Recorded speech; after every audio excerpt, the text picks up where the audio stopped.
Okay, so I think we're going to get started. Welcome, everyone. It's about 2:05. Maybe we'll just give another minute for everybody to enter in. We know it's a Friday afternoon, but we're excited to get started today.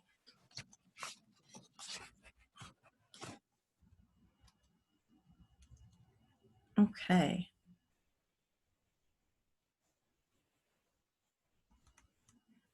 Great. Well, I'll start off introducing myself. I'm Faith Dyson-Washington, Senior Director of Behavioral Health here at PHMC. I also serve on our Council for Diversity, Equity, and Inclusion, and this is our continued discussion that we're having about systemic racism as a part of our discussion series. Last week, we were fortunate, well, actually 2 weeks ago, we had Dr. Sherelle Barber, daughter of William Barber, out of the School of Drexel School of Public Health, who came and shared with us some information on COVID-19 in context, racism, segregation, and racial inequities in Philadelphia. And so it was a pleasure to have her and get to hear from one of our local institutions.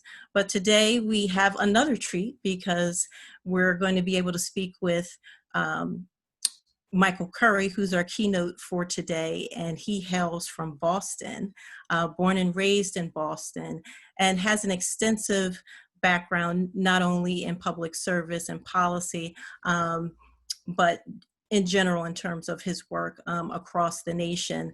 I'm going to highlight some of his work in healthcare. He serves presently as he's on the national board of the NAACP. He also serves as the Deputy CEO and General Counsel for the Massachusetts League of Community Health Centers. In his previous role, he was Senior Vice President of Government Affairs and Public Policy for Mass League.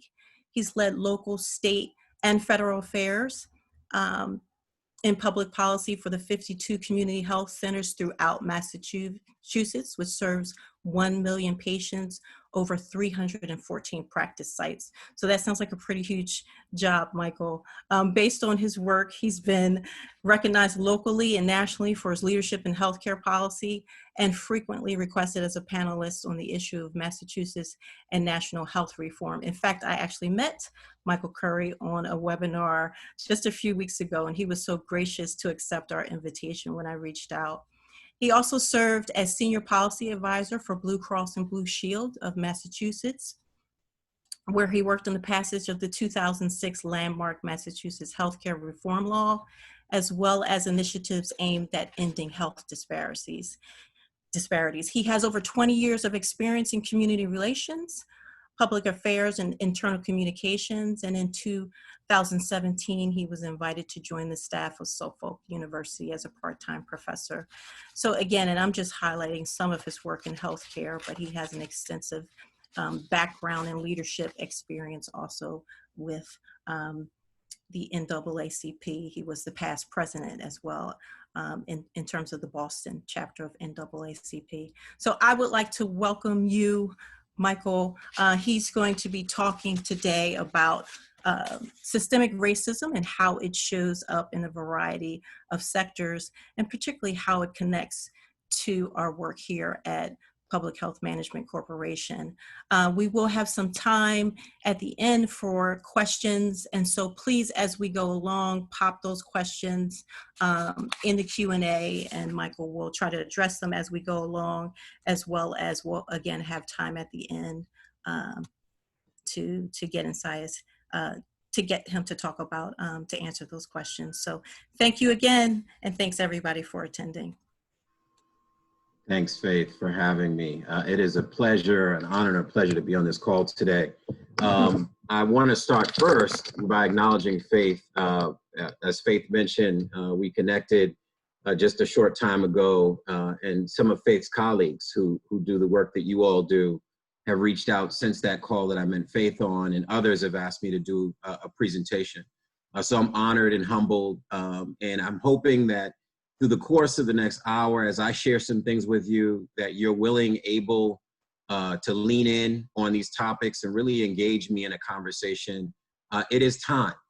If there was ever a moment in this country's history where we're now potentially ready to have a conversation, it would be now.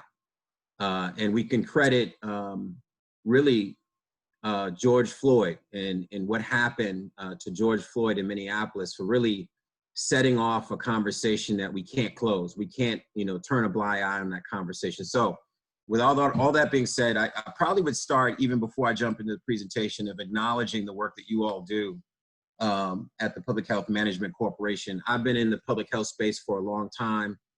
And I can tell you, when the pandemic hit, there was a picture that really touched me as a kid who used to love Marvel Comics. And it was the picture that many of you may have seen with all the superheroes lining the hallway, right? So Superman, Batman, and all the rest of them.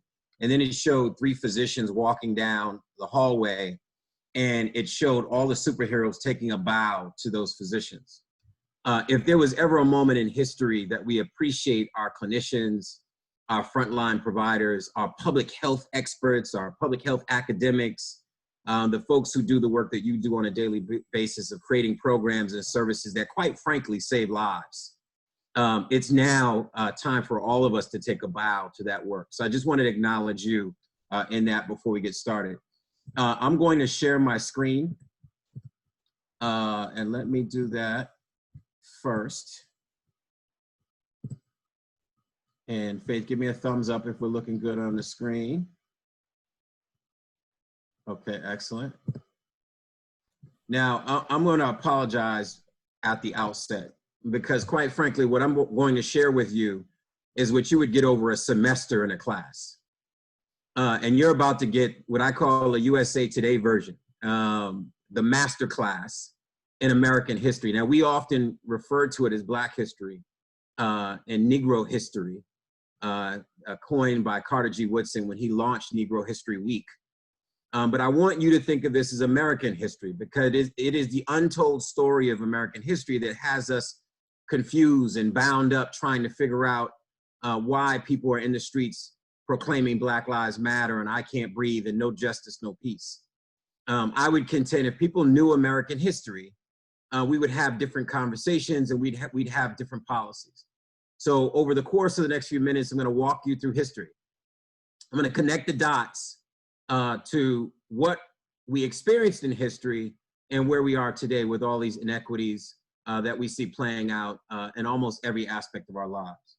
So I'm going to start there. I'm a TV show person. I was a kid who spent a lot of time, latchkey kid. I turned on TV every time I walked in the house after I did my homework. And one of the TV shows in my lifetime that I've always looked back at was the TV show Quantum Leap. And I don't know why it sort of tapped off or inspired my imagination with this character, Sam Beckett, who would travel back in time and he would jump into the body of a person while they were in the middle of a situation. And you'll see down in the bottom of the screen, there was 2 episodes, I believe 1 or 2 episodes in 1989, where Sam Beckett jumped back in time and he jumped into the body of a Ku Klux Klan member. And he, with his consciousness today, went back in time and was trying to prevent the murder of an African-American man. And I used to tell my friends, I used to say, if I could jump back in time, I would go to the bridge for Bloody Sunday. I would go back to the 1800s, to the Nat Turner revolts. I would go back to Reconstruction when African-American men took seats in Congress for the first time. And I know some of my friends would look at me like, are you crazy? Why would you go back to slavery? And for me, I was a student of history. And quite frankly, I wanted to see the sights, sounds, the smells, and really bring that forward, those stories forward to do the work that we all do in public health and in social justice and civil rights. So I want to introduce that. I'm going to ask you in the course of this conversation to do your quantum leap. Don't just sit on this call and sort of listen to me. I want you to actually put yourself in these places, in these times, and think about these issues and find yourself challenged by the circumstances of the day. Carter G. Woodson, I mentioned earlier, was the founder of Negro History Week. Carter G. Woodson is known for many things, but he said the object of historical study is to arrive at a reasonable interpretation of the facts. So let's do that. We can't really have a conversation around the plight, the circumstance of African-American people in this country without starting at 1619. 401 years ago, the arrival of African slaves in this country, some 20 or so odd Negroes that arrived in Virginia. You'll see the picture there, the plaque that's still in Virginia. You'll see the images of slaves being brought off the boats, and of course, in large numbers. One of the things that people don't know about slavery and the transatlantic slave trade was the large number of mutinies that happened on those slave ships. We all know that, not all, but many of us maybe have seen the movie Amistad and the revolt of those slaves on that ship to free themselves. But we need to have stories told about slavery. And that includes the courage, the valor, the resistance of slaves in that transportation from Africa to the colonies. You'll see there the injustice of slavery, and we often don't want to look back and think about that time, but I think it's critical as we start to have conversations around racism in this country today that we now need to go back and revisit these times. And slavery was an institution that we are challenged with, and I'm asking you to take a look at slavery yourself as it existed for centuries. Now, I'm going to just touch on this slide quickly because I want you to pay attention to the market value estimated for those 4 million plus slaves. $3.1 to $3.6 billion of value. That meant that this country was built off of the slaves, the labor that African slaves brought to this country. Now, why is that important? We are in the midst right now of debating a stimulus package, right? How we reposition our economy, how we insert some money and resources to get people back to working. And I want people to realize that these were slaves, that our economy was built in this part of the century and over these course of these centuries off of the slave labor of African people. We have to come to terms with that. Now I'm going to talk a little bit about the institution of slavery because, again, I don't think many of us know much about slavery. I think some of us grew up on Roots, and Roots was only a cursory understanding of how brutal and evil slavery was. But I want you to just pay attention really quickly to this slide here. We talk about rights. We know that slaves didn't have rights. They were considered less than human beings. Slaves faced harsh penalties for their crime. When slaves committed crimes, they sometimes had to subvert the property rights of the masters in order to preserve slavery as a social institution. So if you were a slave master in that time, basically you could argue that the punishment, particularly if it was capital punishment, would be a property issue for you. So the only sort of protections that a slave had during that period of time was if the slave master asserted his rights or her rights to protect that slave. Slave crimes included violating curfew, attending religious meetings without a master's consent, running away. Again, you've seen some of the brutal images of slavery, but I'd encourage everyone on this call, no matter what race you are, no matter what culture, ethnicity you are, take the time to understand the institution of slavery. Read about slavery, because I guarantee you most of us have been robbed of the important history of slavery and how it manifests itself in our policies, our institution, and the culture today. Maybe the only other thing I'll mention on this slide is really the brutality of slaves. There was a CNN article that just came out within the last week that talked about the rape during slavery of African women. And I want people to look for that article because it talks about, as they started to look at DNA, the data has been showing, of course we already knew this, but the prevalence of rape within the institution of slavery is something we have yet to reveal and have a conversation about. But slavery, as we know, included breaking up of families, sexual abuse, neglect, lack of access to health care, you name it. But it was a brutal institution. People were quartered, they were whipped, they were castrated, and executed because they were property. They were less than human beings. So we talk about slavery. Sometimes we get caught up thinking about slavery as just in the United States or the colonies that would eventually become the United States. And I want people to pay attention to this slide because it's very important that you understand how widespread slavery was.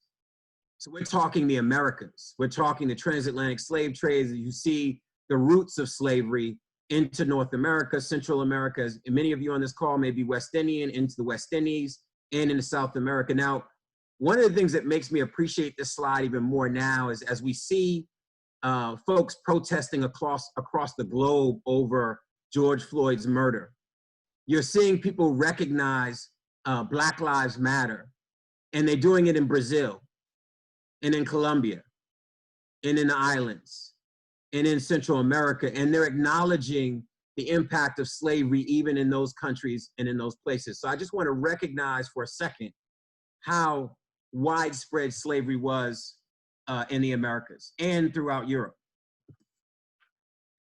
You can't talk about post-slavery without talking about the Homestead Act and the Southern Homestead Act. Right now, you saw in the last presidential election cycle, folks were talking about reparations. I will tell you as a student of history, as somebody that teaches public health, as somebody who teaches civil rights history, I'm always shocked by how many people don't understand what 40 acres and a mule was all about. And I want to remind people in this call that we've repositioned Americans often throughout our history. We've subsidized opportunity and home buying and job opportunities. We've created industries. 40 acres and a mule was an opportunity to reposition 4 million slaves, former slaves, and giving them opportunity post-slavery. Now, I want people to think about that as we go through this presentation, that there was never a delivering on that 40 acres and a mule. There was the Southern Homestead Act, the Homestead Act. It was about taking property and land from former Confederate families and redistributing that land to folks who were loyal to the Union and former slaves. And we know that if you own property, if you own land, you can grow things, you can buy homes, you can build wealth. And that was really what Abraham Lincoln, and really we give Abraham Lincoln, but it was the Black activists like Frederick Douglass and others who were really pushing Abraham Lincoln and many others in that time to provide an opportunity for former slaves. Special Order Number 15, General Sherman, William Sherman, January 16, 1865, ordered the confiscation of property from Confederate-held land stretching from Charleston, South Carolina to Florida as far as Georgia. The order sought to redistribute 400 acres of land to newly freed Black families in 40-acre segments. The order called for settlement of Black families on confiscated land, encouraged freedmen to join the Union, and designated a general officer to act as inspector of settlements. Civil War victory opened the door to the 13th Amendment, which formally abolished the practice of slavery in the U.S. After emancipation, ex-slaves had little to no formal education, no financial means, no property or residence, and the keys to economic independence were, of course, all those things: a job, an education, an ability to make money. Special Order Number 15 I mentioned was 40 acres and a mule, and slaves were forced into other forms of slavery. Now, this is a piece of history that many of you may not know, and I want to introduce you to a few terms. One is debt peonage. And the example I'll give you is if you're quantum leaping back into 1863, really to 1865, as we know now, Juneteenth, you're a former slave and you're now freed through Emancipation Proclamation. But imagine if your slave master came to you, your former slave master came to you and said, oh, by the way, you owe me for living on my land. You owe me for the food that you ate off of my land. And now either you serve out your time paying back that debt, or you are imprisoned. And then you'll be loaned back to this plantation to do that work, or worse, murdered. So they had these things called black codes, were restrictive laws designated to limit the freedom of African Americans and ensure their availability for cheap labor, forcing former slaves to work for their slave masters. You may know the terms sharecropping, tenant farming, convict leasing was again the institution that was created post-slavery, which basically loaned back prisoners to plantations. So slavery did not end in 1863 and 1865 in Galveston, Texas. The institution actually lasted well beyond that. Black codes existed for many years after Reconstruction or during Reconstruction, and then was replaced by Jim Crow. People should know if you don't, and I really encourage people, I'm only touching on some of this stuff, but it's really an invitation to you to understand the roots of racism in this country. I want to introduce you to the Bureau of Refugees, Freedmen, and Abandoned Lands. We often have these ebbs and flows in history where great things will happen. I think in most of our generation, our lifetime, the election of Barack Obama was that. And we know we celebrated like those former slaves celebrated. There were institutions, there were policies put in place, but history has a strange way of fighting back that progress. And we know we're experiencing right now a lot of the gains that we made under Barack Obama. Imagine you're in the 1860s in Reconstruction and is the Freedmen's Bureau, authorized to give legal title for 40-acre plots and land to freedmen and former and white Southern Unionists. And that institution was there in place to provide some opportunity for former slaves. Juneteenth. I would say more people know about Juneteenth today than in any period when President Trump decided he wanted to go to that area of the country. And we were celebrating Juneteenth and actually went to Oklahoma.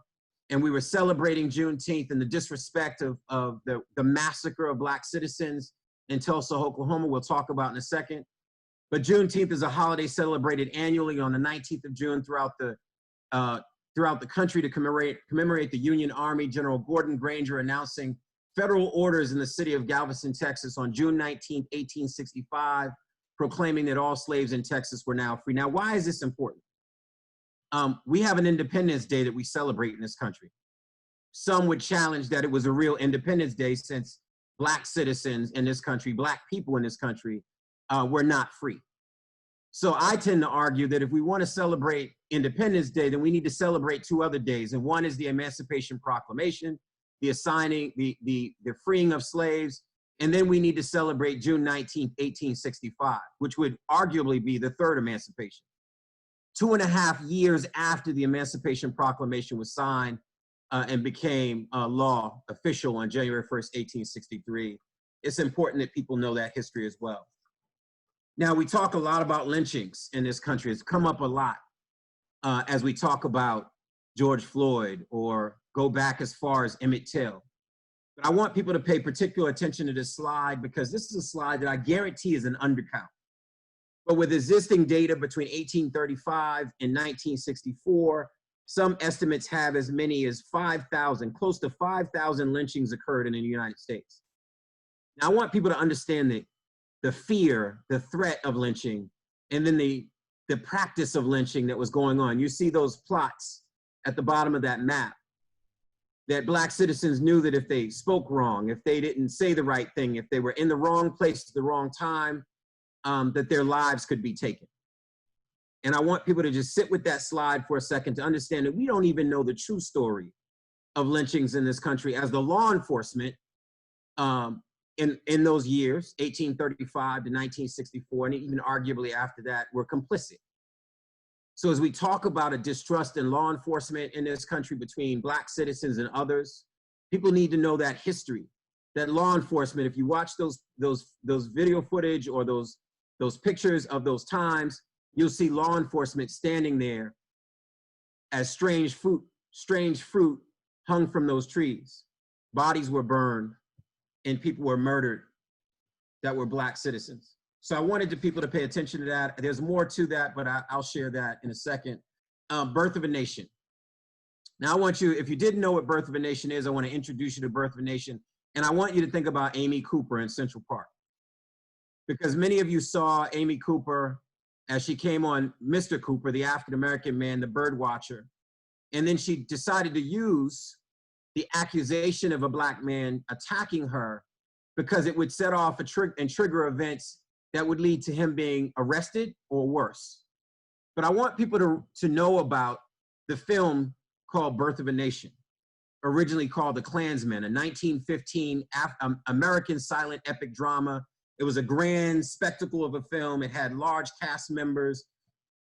It was the first time that they had used much of the cinematography that would become a template for filmmakers after that. D.W. Griffith was the filmmaker. And what people should know about that film, it was a KKK propaganda film. So it had all those vile images, those stereotypes of African-American people. It portrayed African-American men as violent and attacking white women. There's one scene in the film where the white woman is on the run from the black character, played by a white man in blackface, and she comes to the edge of the cliff and decides to jump from the cliff versus being touched by a black man. So if you've never seen that film, I think many of us, whether you went to college and you studied film, or maybe you took a communications course or ethics course, they still ask students to sit through and watch this disgusting film because of its value. Its cinematography and the value as a film. It's considered the mother of cinema. But we don't talk much about it. But I would encourage everyone on this call to watch the original film. And then once you watch the original film, I want you to watch a film called Birth of a Movement, a film that a few years ago I was invited to play as an extra in the film. I didn't know what the film was about. I get to the location, and the woman who is the producer of the film says, "Hey, you know what? Put this suit on." And all of a sudden, in a few minutes, I was William Monroe Trotter in 1915, leading a protest on downtown Boston, 10,000 black folks shutting down Tremont Theater so that they didn't show this film. Black leaders like William Monroe Trotter or the Boston NAACP in 1915 understood the impact of this film. It would become a cattle cry, a force of momentum for the Ku Klux Klan. It would lead to more white citizens mistreating and killing black citizens. So their effort was to stop that film. It was the first film shown in the White House, the first major film shown in the White House under Woodrow Wilson. I want to introduce you to Red Summer. So right now we're seeing, over the course of the last month or two, seeing cities burn across the country as protesters take to the streets, mostly peaceful protesters, some violent protesters. But I want to introduce you to America's history of violence and protests. Many people in this country don't know how much race violence there's been and how many what we call race massacres. The NAACP was born out of a race massacre. In 1908, 2 black men were accused of attacks on black women. We know in retrospect that one of them was a false accusation and proven to be false later. They were accused of attacks on 2 white women in the birthplace of Abraham Lincoln, the great emancipator. And when the townsmen found out and women found out that there were attacks on these 2 white women, alleged attacks, they marched in thousands on the downtown jail to lynch those 2 black men. And I always talk about a civil rights social justice compass. That's that thing inside of you that makes you make the right decision, that you don't go with your gut, you do the right thing. That white sheriff and a white businessman got those 2 black men out of town and saved their lives. But what followed was a massacre in 1908. They killed black citizens. They burned down businesses, black businesses, and ran the black citizens out of town. And it took days to quell the violence. But what you may not know is the story of Red Summer. After the Treaty of Versailles, which formally ended World War I, black veterans returned and were forced to grab their guns, some positioning themselves on rooftops as snipers in their neighborhoods of Washington, D.C. They prepared for a mob in July of 1919. There were blockades around the historically HBCU, historically black college university, Howard University. White sailors recently home from the war had been on a days-long drunken rampage, assaulting and in some cases lynching black people on the Capitol streets.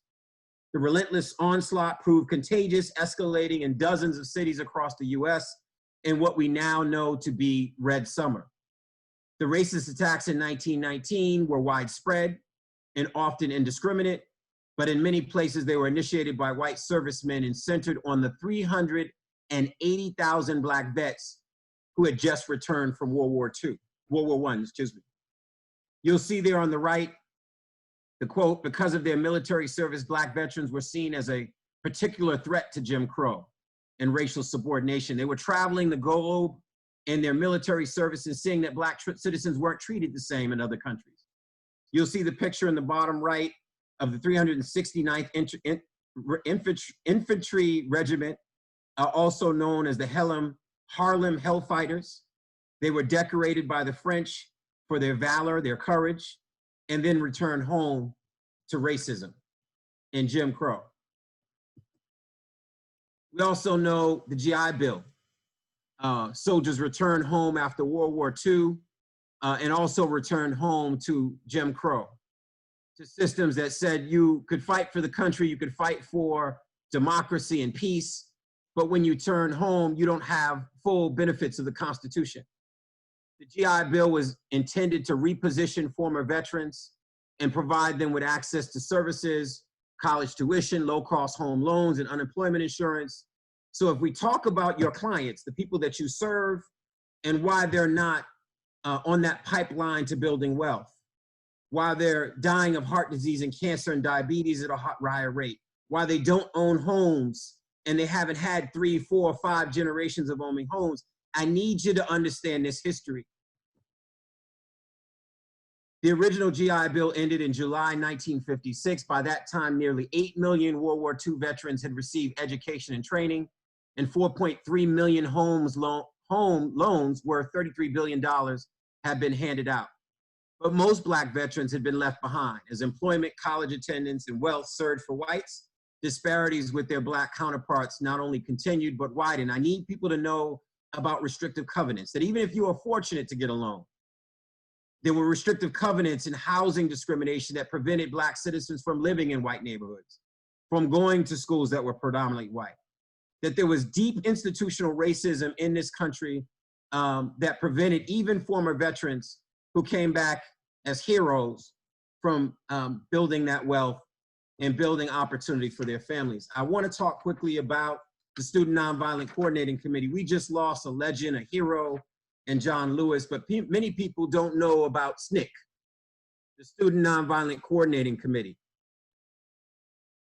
John Lewis was born out of SNCC, founded in April 1960 by young leaders dedicated to nonviolent direct action. Whenever I do speeches across the country, I remind these young people marching in the street that you are following in the footsteps of the Student Nonviolent Coordinating Committee, that we have a rich history in this country of students taken to the streets, changing policy, demanding justice, and SNCC was one of those organizations, born out of a conference at Shaw University in North Carolina, organized by civil rights legends Ella Baker, who served as the NAACP's director of branches in 1940s, and at that time as executive secretary for the Southern Christian Leadership Conference, which was Dr. King's organization.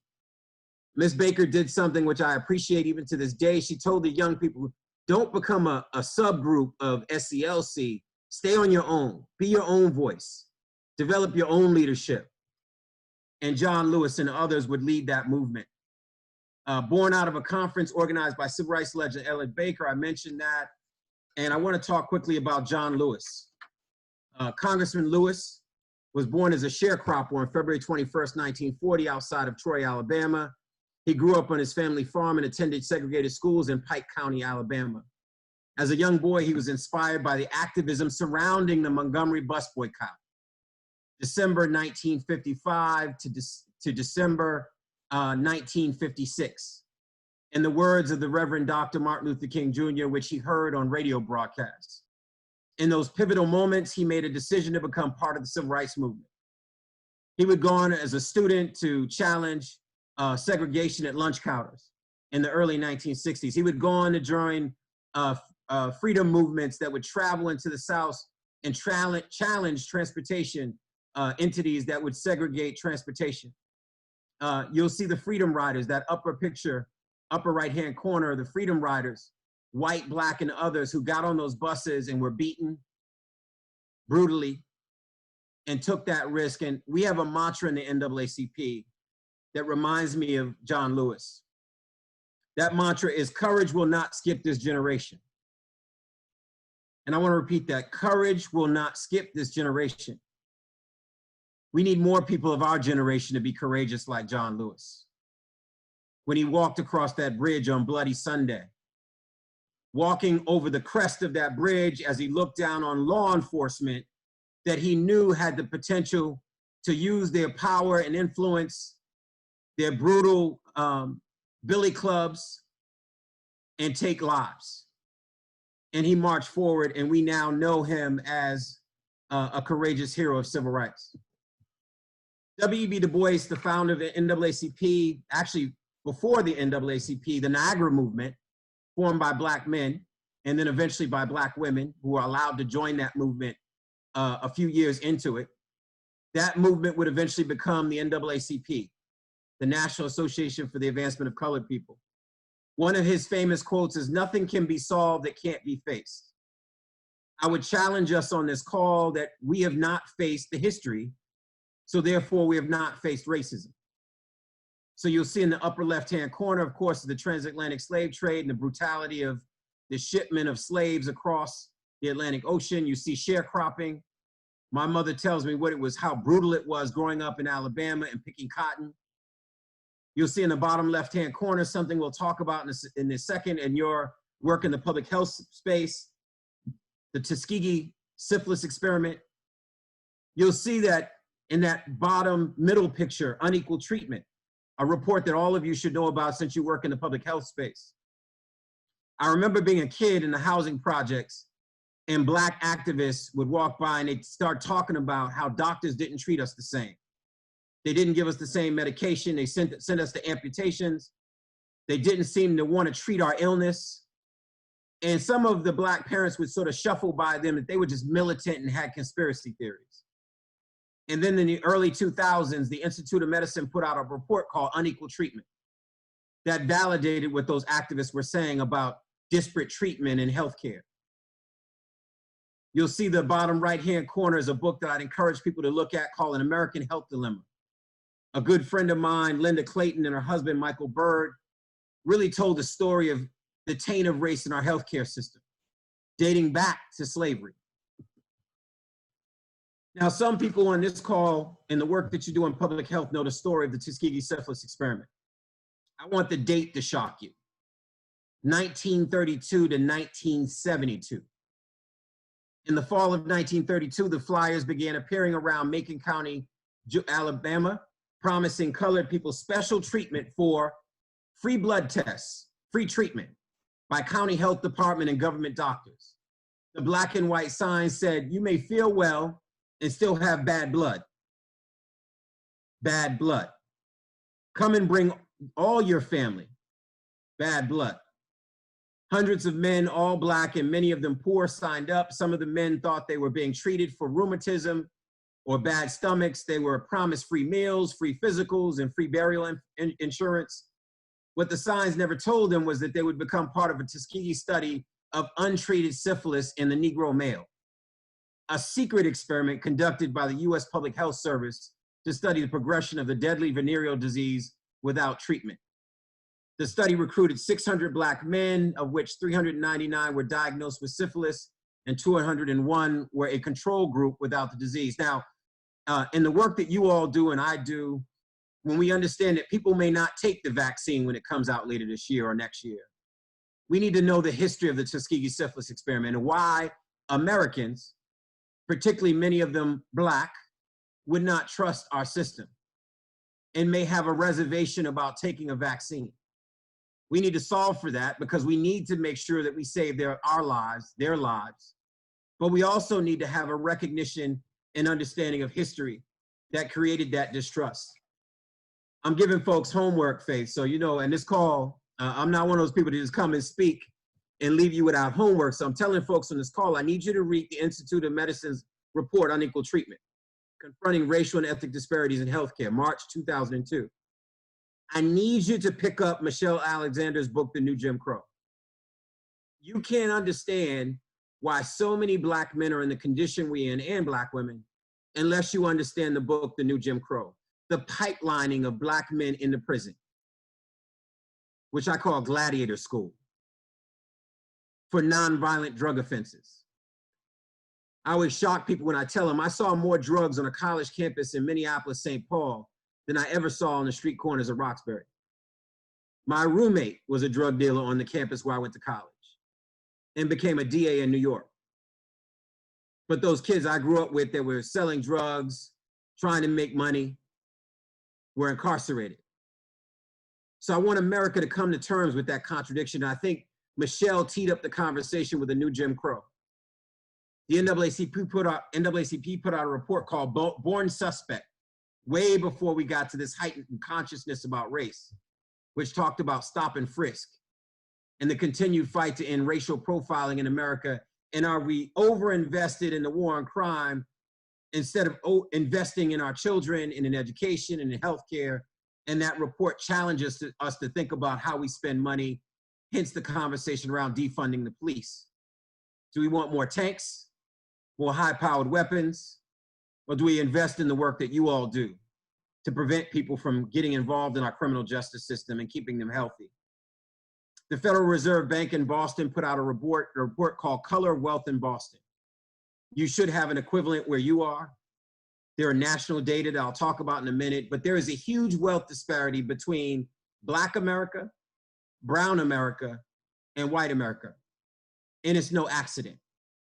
It's years of being denied opportunities, access to housing, access to education, access to building wealth, access to government contracts. And we're finally coming to terms with that, the taint of race in our society. Health coverage. Some of these statistics are a little bit old, but they're still relevant and applicable today. In 2017, with the ACA, 10.6% of Americans were still uninsured compared to the 5.9% of non-Hispanic whites. Another disparity, but I want to remind people what the ACA was. Now I'm going to tell you something funny, Faith. I used to hate when they called it Obamacare because I was involved in this work in Massachusetts. I said, you know, they're going to use this against him, which they eventually did. And then you get the contradiction where you'll have some people tell you they hate Obamacare, but they love the Affordable Care Act. That contradiction. But we knew for Black and Brown America that we were uninsured, and we know what happens when you're uninsured. You get your primary care, which doesn't exist, you get it in the ER. And by the time you walk into the emergency room, your cancer is so far advanced, your teeth are decayed, that diabetes is out of control, and we live 5, 10, 15 years shorter than white citizens. That's the taint of racism in our healthcare system. Conversely, 89.4% of African Americans had healthcare coverage in 2017, 44.1% government health insurance. We rely heavily on Medicaid, Medicare, and those public health coverages. So we got to pay particular attention when there are cuts to Medicaid, cuts to Medicare, and what that means. 12.1% of African Americans under the age of 65 reported having no health insurance coverage. 13.8% of African Americans report having fair or poor health compared to 8.3% of non-Hispanic whites. Now, I won't go through all these statistics because it's the work that you do, that you know. But I want to just bring us back to this conversation because sometimes, and I'll tell you this, Faith, when I left Boston as a young kid to go to college, I didn't have a context to understand my neighborhood. I didn't understand why so many Black men like my uncles were incarcerated. I didn't understand why my auntie and them and uncle and them were dying of diabetes and heart disease and cancer at a high rate. I didn't understand when I walked outside my door in the projects why so many Black folks were poor. I didn't understand why the police would always harass the people in my neighborhood. I didn't understand why the schools were always bad, why the hospital wasn't close, why the good food options weren't anywhere near us. It took me leaving my neighborhood and getting on a college campus to get the context that I'm sharing with you now. We have to be ambassadors for this context because there are Black and brown folks and white citizens and Asian and Latinos, Latinx folks who don't know this history. And yet we're sitting down to have a conversation about racism in America. Uninsured. We have to have a conversation about the high rates of uninsured by race and underinsured.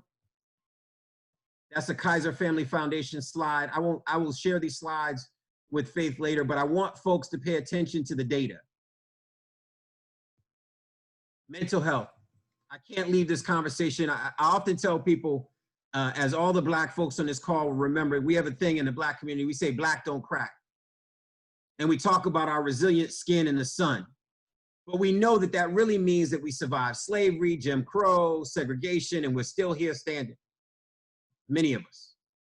But I always challenge people, Black don't crack, but the cracking's on the inside. There's no way in the world with the trauma of all those things that we did not crack. And that's the drive-by shootings. That's the chronic unemployment.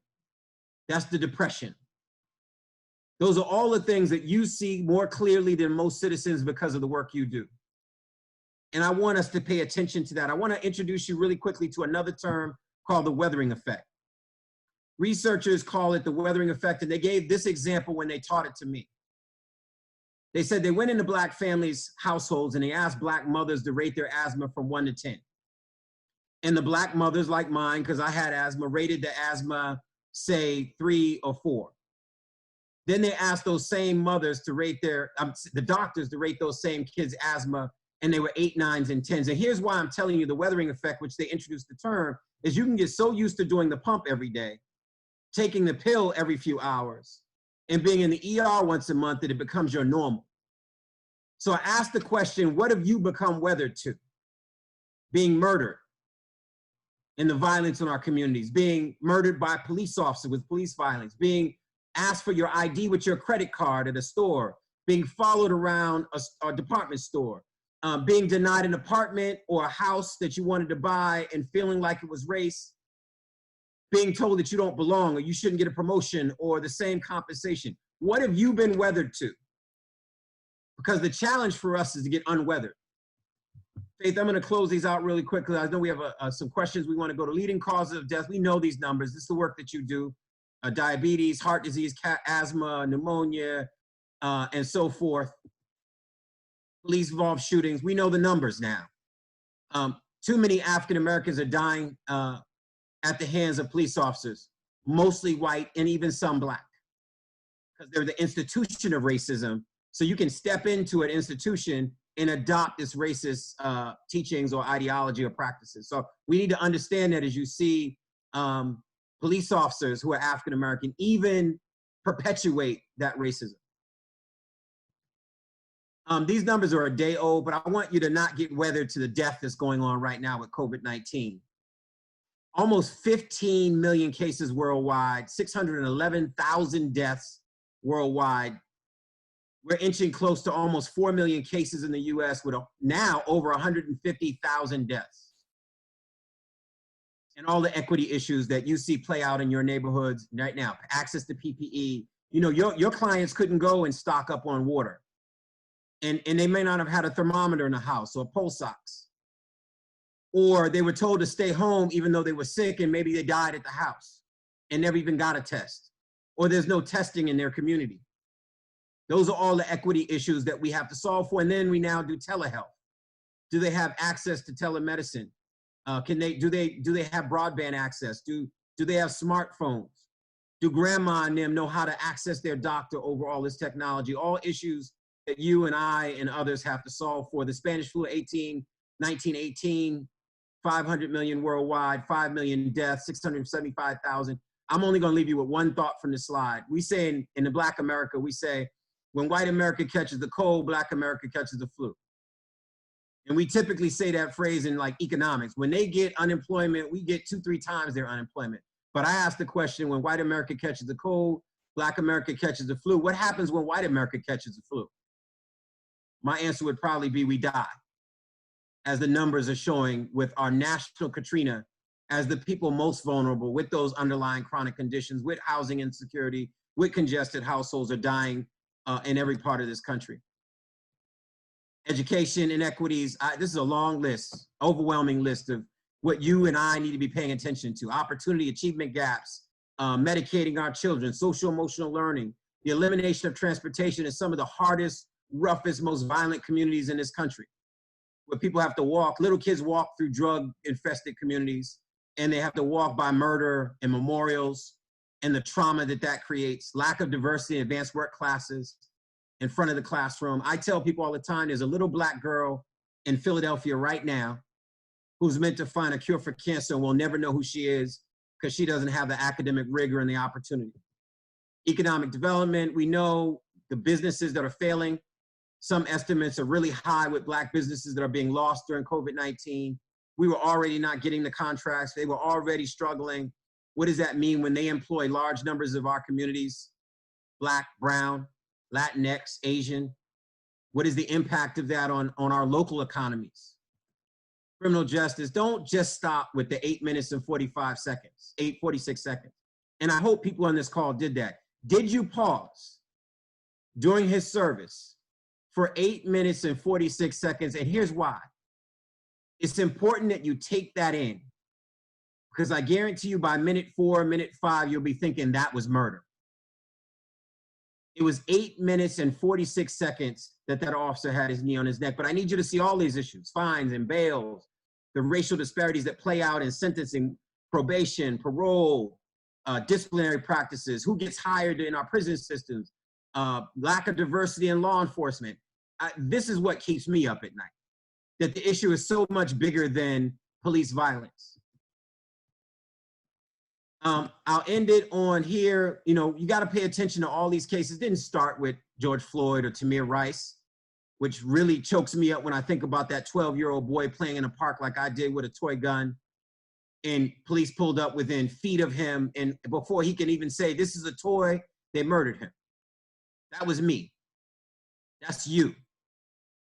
And I need people to see that little black boy in Cleveland as their son. No matter if you're on this call, you're white, you're black, you're brown, you're from another country, that's your child whose life was senselessly taken. Amadou Diallo in a Time magazine. This is not new for America. This just may be an inflection point where we get to do something about it. All those faces, Breonna Taylor, young black women also murdered, that we got to lift up and say their names as well. Sandra Bland. Last but not least, if you're not at the table, you're on the table or you're on the menu. Everybody tweet that, write that down. If you're not at the table, you're on the table or you're on the menu. That's what happens when we don't serve in legislatures and Congress and we don't show up at the meeting and we're not at the city council hearing, the school committee hearing. If you're not at the table, you end up on the table. That means budgets and services for your communities. That means cuts to adult dental, to Medicaid. That means cuts to SNAP services and benefits. That means a whole bunch of things that happens when we don't show up. So vote. So fill out the census. So make sure your voice is heard and you're in every place that needs a diverse perspective. And then last but not least, it takes time for truth to catch up history. I know I've given you a lot in a short period of time, but I want you to know this is tough stuff. We've not dealt with this history for a reason, because it's hard. It'll make you angry.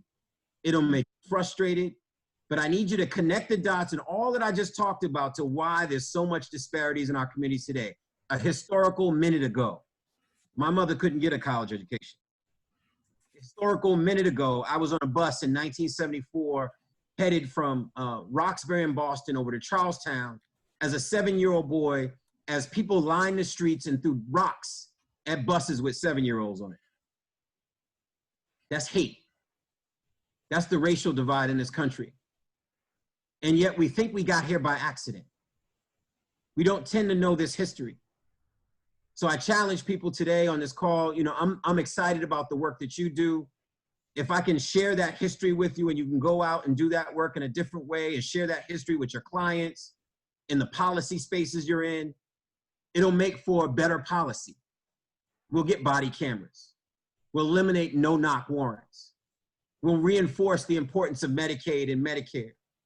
We'll invest in communities. We'll do whatever version of reparations and the HEROES Act or any future repositioning of Black America and Brown America. But if we understand the history, we'll do the right thing, and courage won't skip this generation. Thank you. Thank you, Michael. Thank you. So I still want to take a few questions. It's 2:58. We might run over just a little bit, and I know I mentioned that to you, Michael, but thank you for the depth and breadth of what you cover today. And you're right. I know a part of our Diversity, Equity, and Inclusion Committee really wanted to lay a solid foundation to be able to do the important work that's ahead of us. But our first question is, how do you feel about the removal of monuments and racist symbols, not only of Confederate generals, but of past presidents who owned enslaved Africans? How important do you think it is for the acknowledgement to happen? Yeah, so I think it's a great question. I think we're all struggling with that now in terms of revisiting history. So we know, and should have known, and always knew, that naming military bases and schools after Robert E. Lee was ridiculous. And I don't know why it took so long for us to get to that point. And you know, it's funny, I didn't go to a Robert E. Lee high school or middle school, but I know I would be mad if I got this history and realized that I went to a school named after a man that wanted to keep me a slave. So I think we're having a reckoning around American history right now, and I'm excited about it because now we have to defend the monuments we put up. We have to revisit that history. I'm open to particularly these millennials because it's not really my generation above. It's these young people that are saying, you know what, now we want to have an honest conversation. They're white, they're black, they're other, they're Latinx, they're Asian, and they're saying, no, now we want to have that raw, unfiltered conversation. So credit to them for having that. And one other quick thing, Faith, I was watching a piece the other day on our local NPR station about the tune that they played when we were kids and the ice cream truck would come. It's a tune that we all know.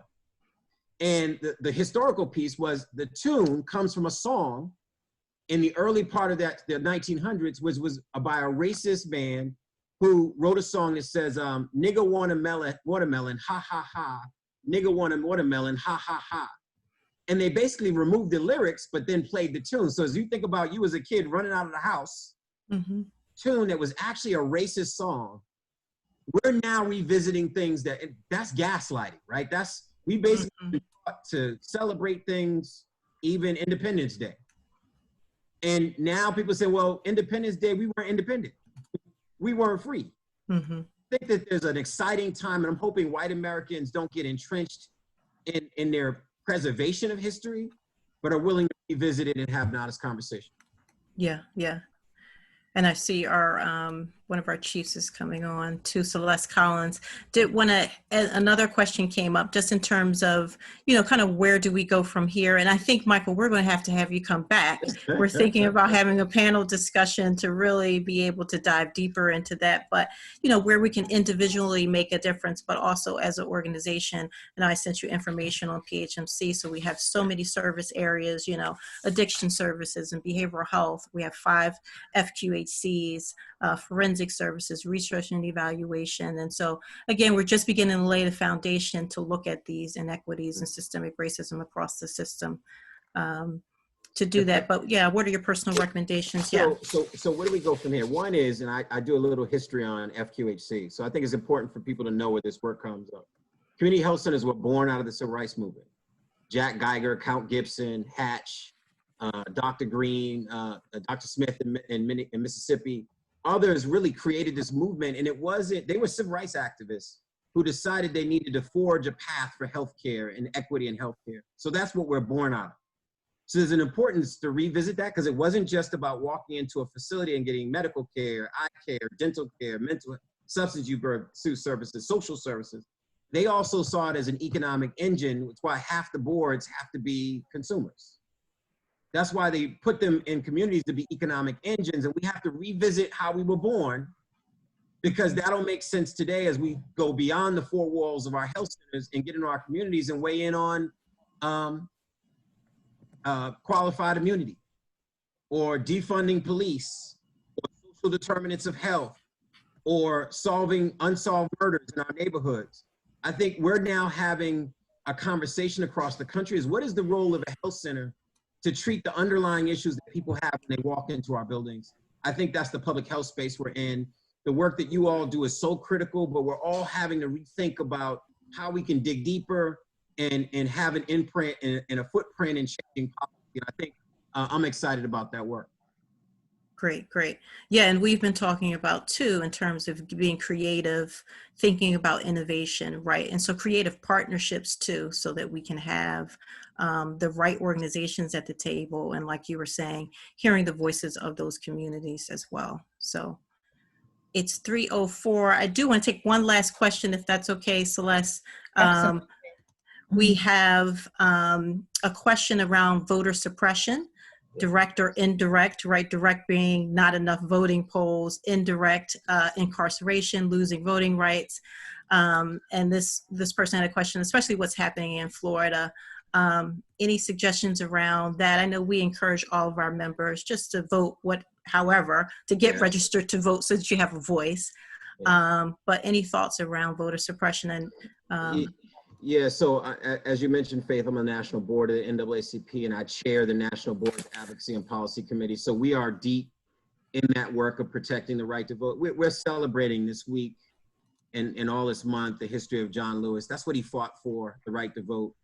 And we have to preserve that. We know we lost legal battles in courts over fighting voter suppression. So it's important for all of us to lean in and protect the right to vote. We need to be thinking about this pandemic and how we can still make sure communities can show up. We know that we are nonpartisan, right? NAACP, your organization, we do this work. We can't tell people who to vote for when they should. But we know, I feel confident that when a whole bunch of Black, brown, and other folks show up, they'll do the right thing. They'll vote for their interests. They'll vote for more resources, for equity, for opportunity. But we got to make sure that they show up, because part of the strategy that's going to happen, whether it's Russians or others, is they're going to start to discourage us from participating. The game that plays out, I call it chess versus checkers. So we got to be there in our capacities to say, no, we have to take the census, because the count matters when we get to redistricting. And when it comes to distribution of resources, we have to show up on November 3rd, whichever way, mail-in ballot, or if we have to find a way to do it in a socially distant way, to actually be at the polls. Voting matters. Elections have consequences. And all those things that John Lewis and your parents and grandparents fought for, we lose ground like we did after Reconstruction if we don't show up. So importance for voting, we need to pay attention to the tactics that some people use of changing voter locations, of asking for IDs, of all kind of things that people do to keep us from exercising the franchise of voting. And Faith, I feel very confident. One, because of all the energy in the country right now, we're going to show up on November 3rd. I hope so. I hope it's a historic moment, and just in terms of voter turnout, in spite of even COVID-19, because we have to show up. And I saw Joanna in the chat said we need to get in good trouble. She's quoting I call him Dr. John Lewis, but yes, we're talking about good trouble, and we need to take that to heart. There's work we have to do. And again, Celeste, to you and the team, you're doing good stuff, and you're doing this work. I think momentum is here to finally deal with all these underlying issues that make us sicker, that make us poorer, that make us dealing with all these. So I'm excited. Your conversation is one that people are having across the country. And I'm glad to follow my mentor, Reverend William Barber's daughter, in her presentation to you. She was here at Harvard. I got to hang out with her, and her dad chaired the committee that I now chair. So he's a good friend and mentor of mine. Great. I saw him on CNN. Actually, they brought him in to talk about John Lewis as well. So yeah. Good company. You're in good company. But I'll hand it over to Celeste now, just to say.